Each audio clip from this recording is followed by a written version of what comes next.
Muy buenas noches, señores y señores. Bienvenidos al desarrollo de la clase correspondientes a la materia de ciencias naturales, ya dentro de la primera actividad correspondientes a la segunda unidad. Bienvenidos a las actividades que tenemos programadas para la presente clase. Bienvenidos. Buenas noches, licenciado. Buenas noches, licenciado.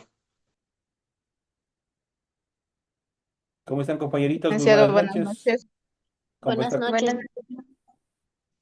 ¿Cómo están, compañeritas? Un gusto poderles escuchar y obviamente saludar a través de este medio de comunicación, a través de nuestra plataforma que nos permite interactuar semana tras semana en cada una de nuestras clases. Bienvenidos al desarrollo de las actividades. Vamos a dar inicio justamente con el desarrollo de los temas que nosotros tenemos planificados para esta nueva hora de clase. Y estamos con los ciclos de la naturaleza y sus cambios y continuamos hablando sobre el ser humano, que es obviamente un mundo bastante impresionante, es un mundo bastante complejo en cuanto a su funcionamiento.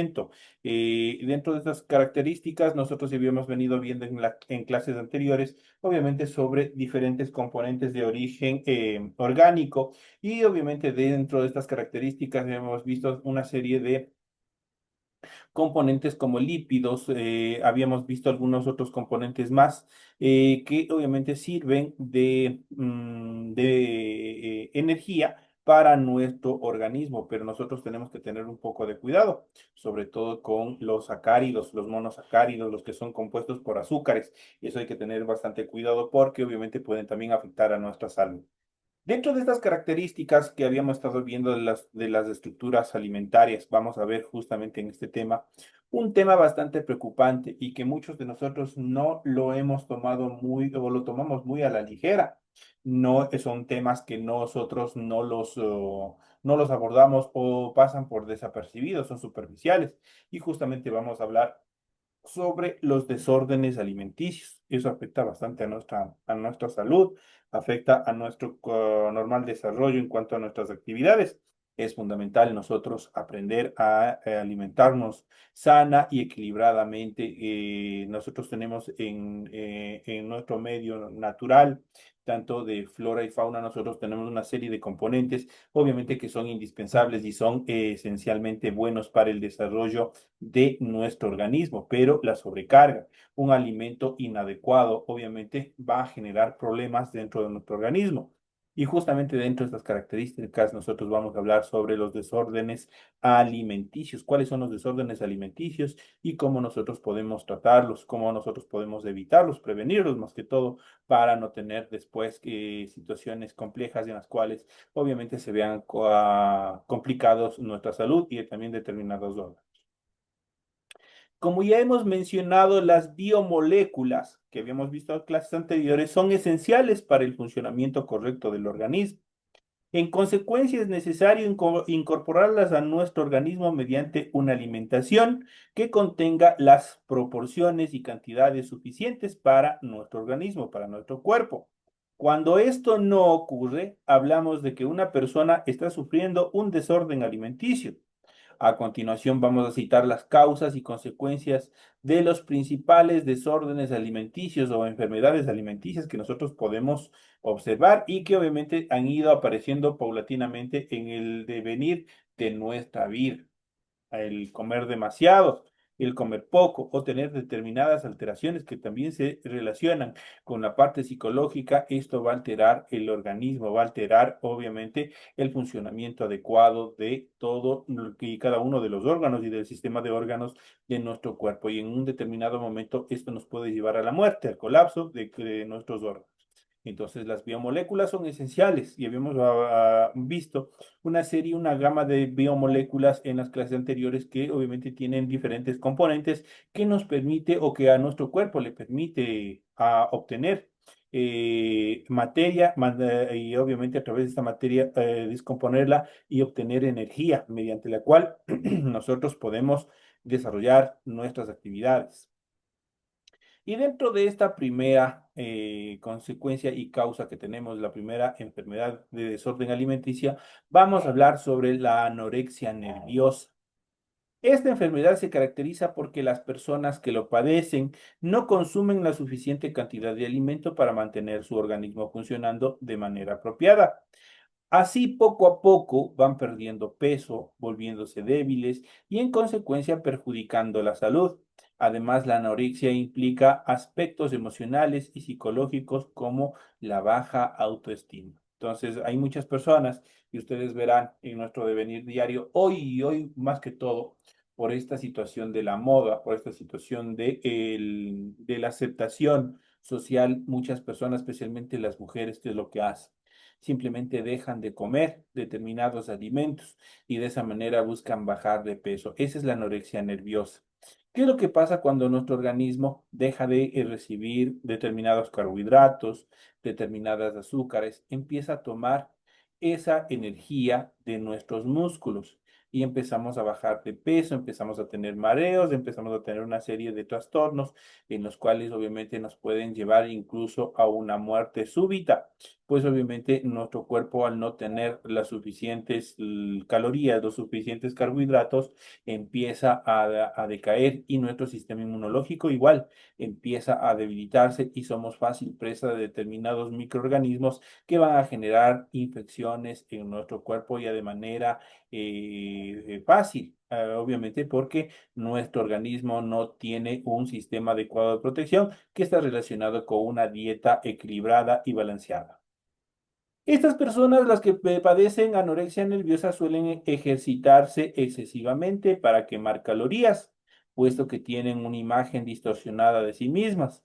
Al verse en un espejo, se observan como si tuvieran sobrepeso y por eso intentan convencerse de que no tienen hambre.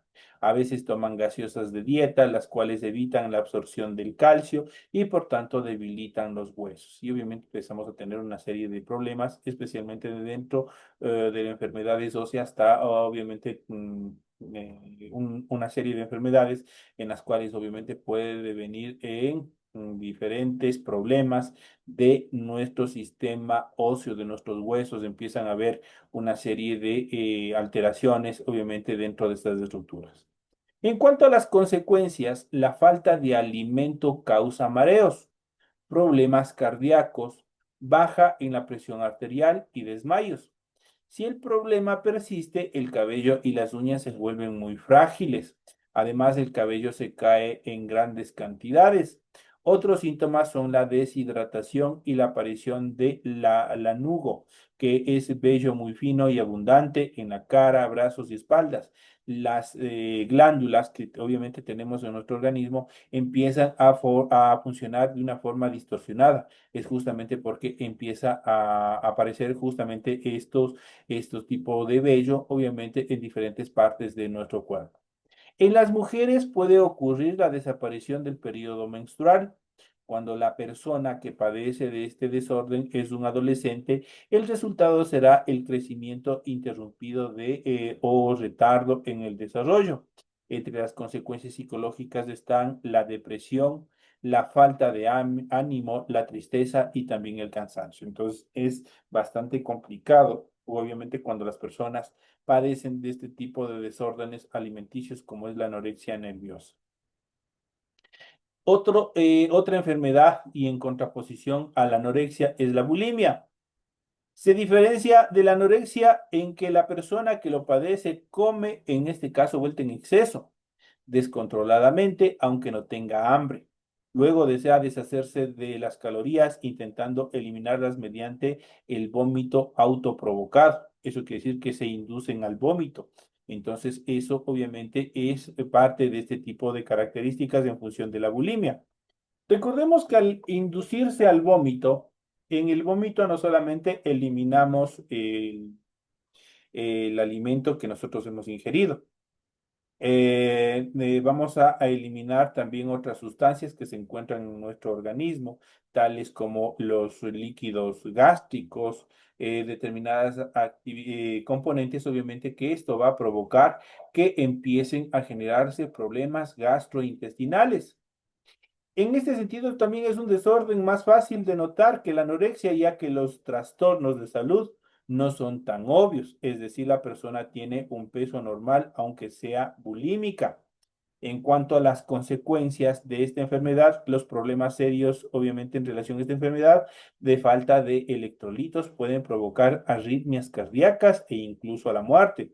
Además, deshidratación, irregularidad en el periodo menstrual, en el caso de las mujeres, dolor de garganta por los excesivos vómitos, caries, un constante malestar estomacal, entre otros síntomas. Entonces, es una de las características, obviamente, al inducirse al vómito. El vómito no es bueno. El vómito obviamente se presenta en el caso que obviamente en nuestro organismo, en nuestro intestino, obviamente exista algún microorganismo que lo provoque.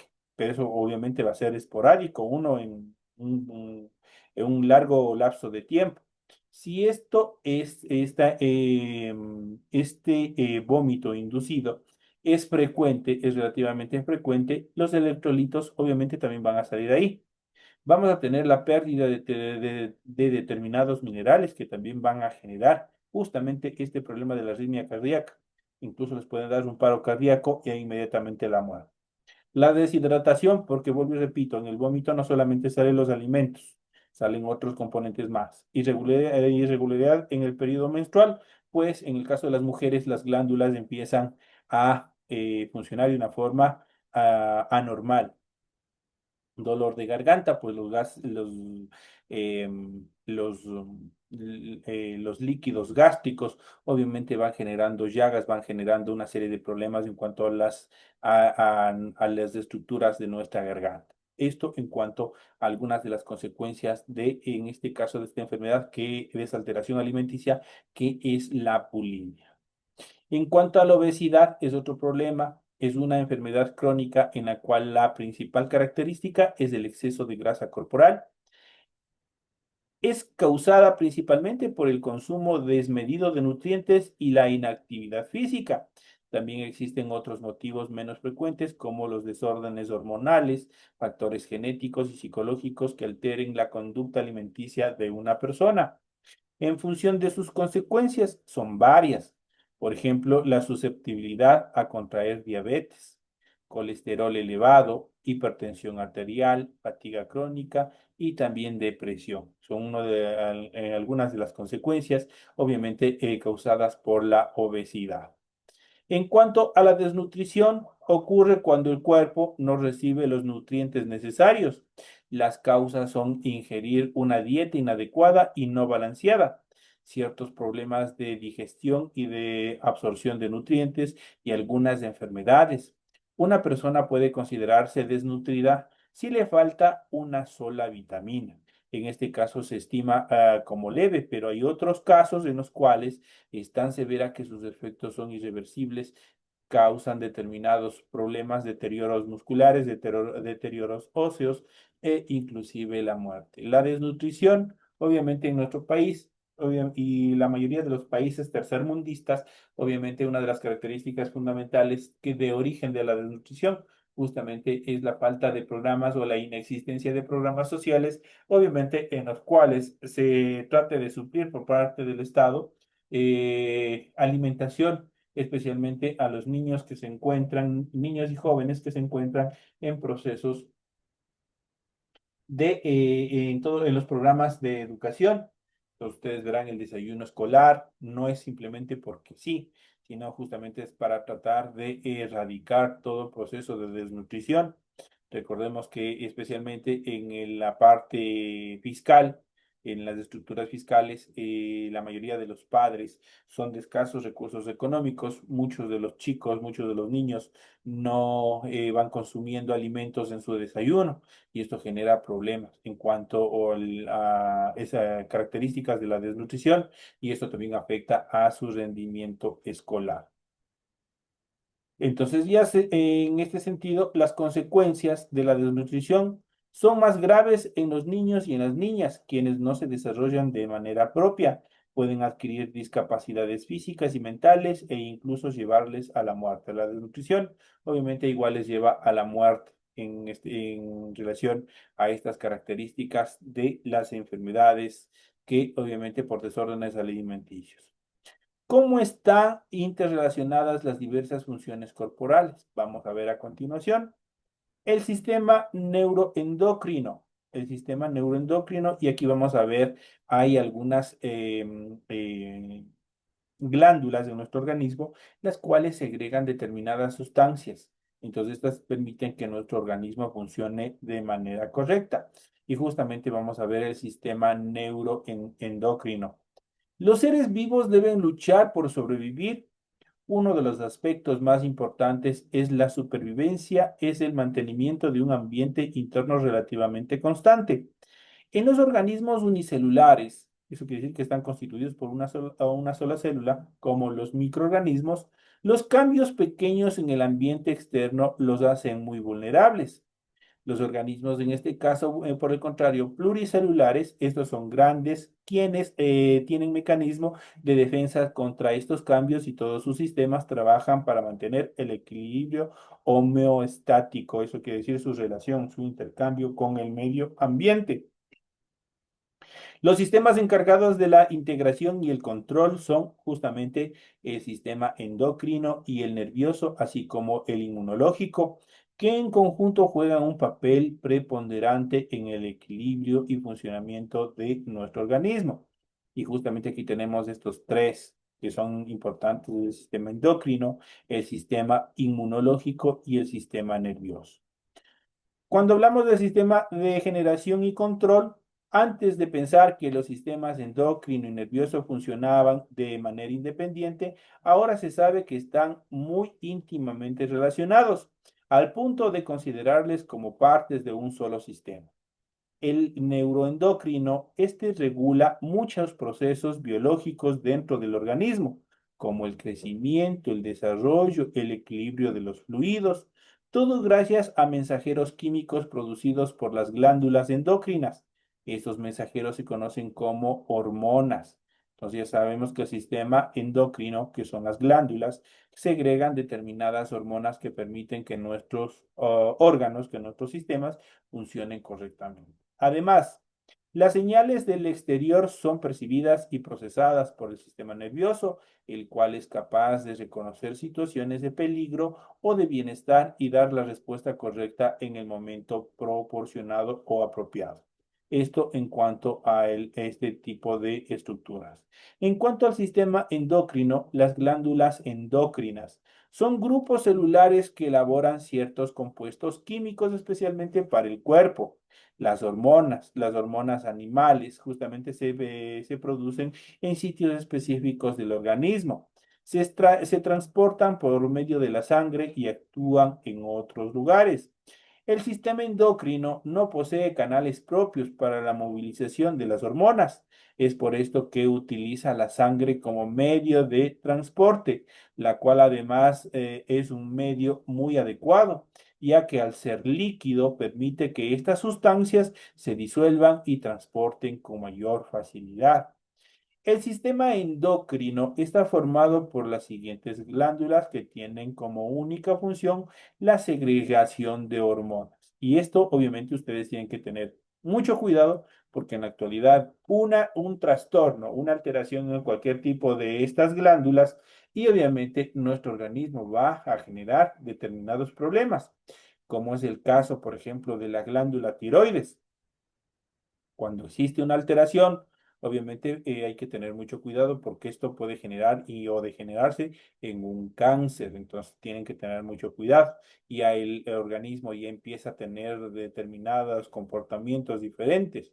La persona que tiene, por ejemplo, problemas de tiroides tiene mucho sueño, tiene debilidad, tiene mareos, tiene determinadas anormalidades y justamente es justamente porque esta glándula, la glándula tiroides, no está funcionando correctamente. Pero obviamente al hablar de las glándulas que tienen en común o dentro de una estructura, dentro de un individuo, tenemos en primera instancia, por ejemplo, tenemos la hipófisis, es una de las glándulas obviamente que contiene nuestro organismo. Luego justamente es lo que habíamos hablado de la glándula tiroides. Luego tenemos la glándula paratiroides, es otra de las glándulas, ya vamos a ver cuál es su función dentro de nuestro organismo. Tenemos las glándulas suprarrenales. Vamos a ver igual en qué consiste. Tenemos la glándula pineal, y obviamente que es una de las más, igual de las importantes.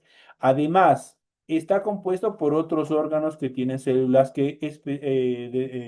especializadas que secretan hormonas, tales como el hipotálamo, que se encuentra en nuestro cerebro. Esta es otra glándula.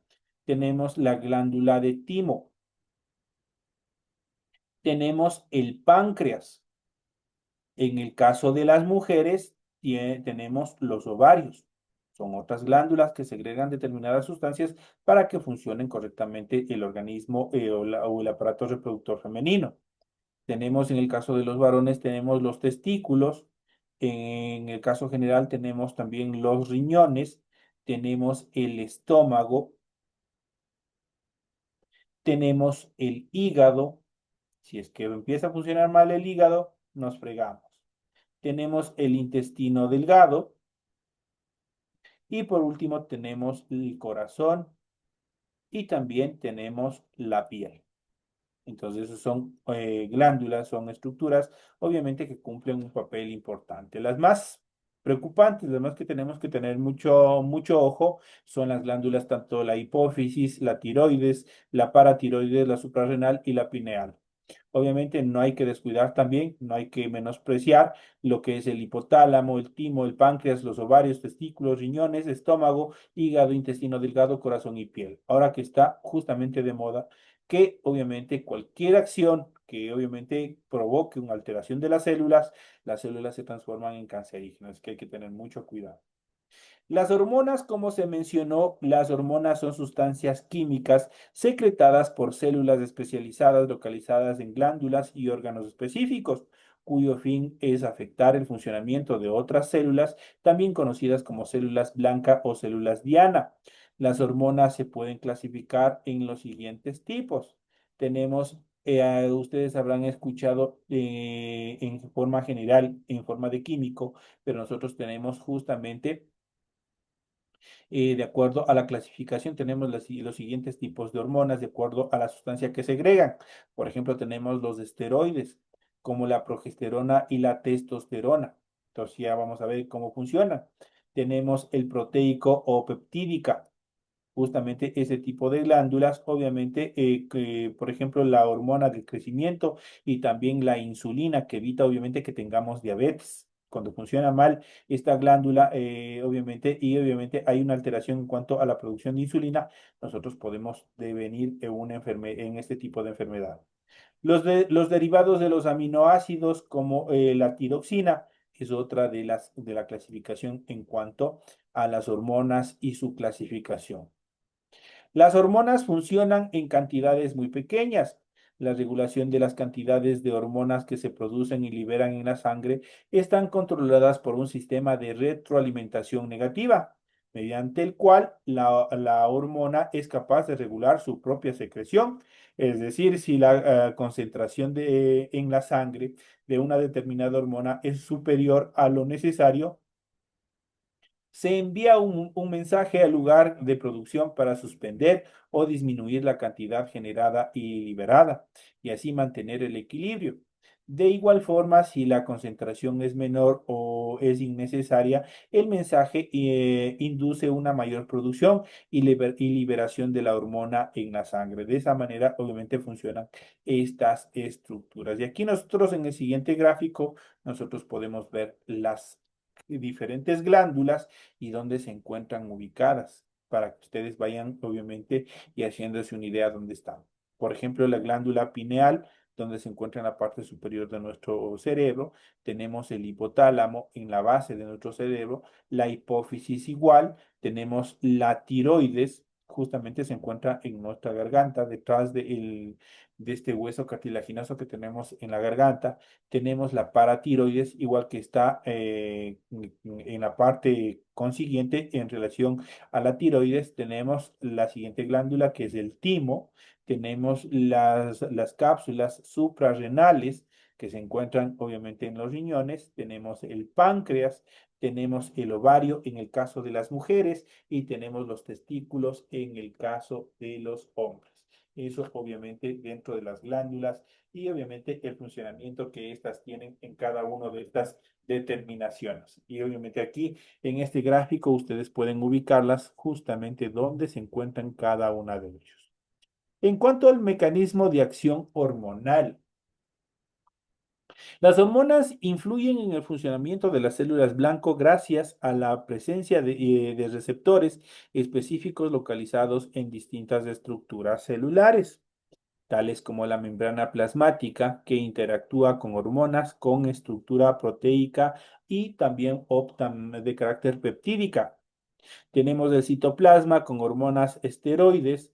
Tenemos el núcleo de la célula blanco, que obviamente está relacionada con hormonas derivadas de los aminoácidos.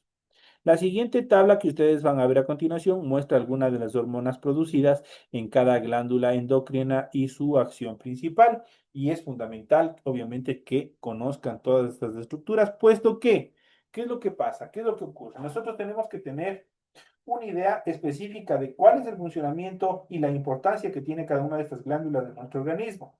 Si cualquiera de ellas empieza a tener un funcionamiento diferente o un funcionamiento alterado, obviamente esto va a degenerar en problemas dentro de nuestro organismo, en alteraciones, una serie de actividades en las cuales obviamente van a tener dificultades y problemas. Es el caso, obviamente, tanto las mujeres y los hombres a partir de una determinada edad. Obviamente tenemos dificultades con una serie de hormonas, pues estas dejan de funcionar y obviamente aparecen etapas, obviamente como en el caso de las mujeres es la menopausia, en el caso de los hombres es la andropausia. ¿Qué sucede? Algunas de las hormonas empiezan ya a dejar de funcionar y obviamente les mandan a tomar cuando ustedes van al ginecólogo, cuando ustedes van al médico especialista, obviamente, ¿qué es lo que les mandan a tomar? Hormonas químicas, hormonas artificiales, con el fin de compensar las hormonas que eran producidas por determinadas glándulas que en un determinado momento ya por la edad dejaron de funcionar. Y dentro de estas características tenemos aquí las glándulas, tenemos las hormonas que producen y tenemos la acción que desarrollan dentro de nuestro organismo. Y por ejemplo, tenemos el hipotálamo. Y lo que genera la glándula, la hormona que genera la glándula del hipotálamo es la oxitocina. ¿Cuál es su acción de la oxitocina dentro del organismo? Pues este estimula las contracciones uterinas y la salida de la leche en el caso de las mujeres. En cuanto a la vía de la hipófisis, en cuanto a la hormona, es la hormona antidiurética. ¿Cuál es su acción? Controla la retención de agua en los riñones. En cuanto a la hipófisis genera algunas hormonas, las cuales obviamente tienen una acción determinante en nuestro organismo. Por ejemplo, la hipófisis como glándula genera la hormona del crecimiento, pues estimula el crecimiento y el desarrollo y estimula la producción de proteínas. También genera la hormona prolactina que impulsa y mantiene la producción de leche. También genera la hormona estimuladora de la tiroides, el TSH. Estimula la producción y secreción de las hormonas por la tiroides. Tenemos la hormona adrenocortoprópica, en sus siglas ACTH. En su acción incita a la corteza suprarrenal, estimula en cuanto al funcionamiento de la corteza suprarrenal. Tenemos la hormona folículo estimulante, en sus siglas FSH. Esta estimula los folículos ováricos y también la espermatogénesis. Entonces, esas son las acciones que tienen dentro de nuestro organismo. En cuanto a la glándula tiroides, esta genera la hormona tiroxina. En cuanto a la acción, la tiroxina dentro del organismo estimula y mantiene la actividad metabólica del organismo. En el sentido de la glándula suprarrenal, en este caso que se encuentra en la médula, una de las hormonas que segrega es la adrenalina y la noradrenalina.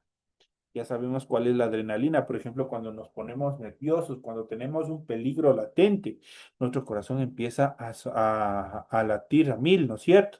Y entonces ahí le decimos, uy, estos problemas, por ejemplo, o esta actividad que estoy pasando ha hecho que se altere nuestra adrenalina. La adrenalina, obviamente, dentro de la glándula que se produce es la glándula suprarrenal. Ahí se genera la hormona adrenalina y también la noradrenalina. En cuanto a su acción dentro del organismo, este incrementa el azúcar en la sangre, dilata y contrae los vasos sanguíneos y acelera el latido cardíaco. Por eso que mientras más nervios tengamos, la adrenalina empiece a funcionar en nuestro organismo, nuestro corazón va a empezar a latir a mil. Cuando estamos en sustos, cuando tenemos nos hacen asustar o estamos en alguna actividad que obviamente implique alteraciones en cuanto a nuestro comportamiento, justamente se va a alterar esta glándula suprarrenal. En cuanto al páncreas, el páncreas genera las siguientes hormonas. En primer lugar, tenemos la insulina. Esta estimula la entrada de la glucosa desde la sangre hasta las células y aumenta el almacenamiento de glucógeno. En cuanto a el páncreas, también genera la glándula, en este caso, perdón, la hormona glucagón. Esta estimula la degradación del glucógeno y también de la glucosa. Esas son las dos sustancias generadas por en este caso, por esta glándula que es el páncreas. Tenemos los ovarios, que son los folículos, y el cuerpo del útero. Este genera, en este caso, la hormona que es los estrógenos. Dentro del organismo de la mujer, los estrógenos desarrollan y mantienen las características sexuales femeninas. También genera la progesterona y los estrógenos y estos promueven el crecimiento del tapiz uterino. Y por último, en el caso de los hombres tenemos la glándula de los testículos que genera la hormona testosterona. Esta a su vez genera el proceso de espermatogénesis y desarrolla y mantiene las características sexuales masculinas. Aquí son partes, obviamente, de las glándulas, las hormonas que segregan y la acción que tienen dentro de nuestro organismo. La unión de las hormonas con los receptores específicos desencadenan una respuesta de la célula que será la actividad específica controlada por la hormona. En algunos casos esta actividad actúa a nivel de la transcripción de genes. Entonces son las características fundamentales. Esto en cuanto al desarrollo de las actividades, obviamente que hemos venido desarrollando en cuanto a este tema que es fundamental y que es importante que nosotros conozcamos, como es la ubicación, la función y obviamente de las glándulas y obviamente de las hormonas que cada una de estas glándulas obviamente segregan y que permiten que nuestro organismo funcione correctamente. Cuando se altera cualquiera de estas glándulas, nosotros tenemos enfermedades severas que tenemos que evitar. Para eso, obviamente, tenemos que hacernos controles médicos exhaustivos, controles médicos en los cuales, obviamente, permitan identificar y ser de lo posible, obviamente, prevenir a través del control, a través de procesos en los cuales se permita compensar en el momento que alguna de estas glándulas hayan dejado de trabajar correctamente. Señores y señores, de esta manera llegamos ya a la parte final del desarrollo de la presente clase. Ha sido un gusto haber compartido con ustedes todas las actividades correspondientes a esta clase, esta primera clase de la unidad número 2. Les deseo suerte en las actividades en el resto de la semana. Recuerden que deben estar pendientes en cuanto a la activación de los test que ustedes tienen de la unidad número 1. Que sigan estudiando, cumplan con todas las obligaciones. Ustedes saben qué es lo que tienen que hacer. Señores y señores, una feliz noche, que descansen, un abrazo a la distancia y nos estaremos viendo la próxima clase. Gracias, licenciado. Gracias, Vicente. Hasta luego. Gracias, licenciado.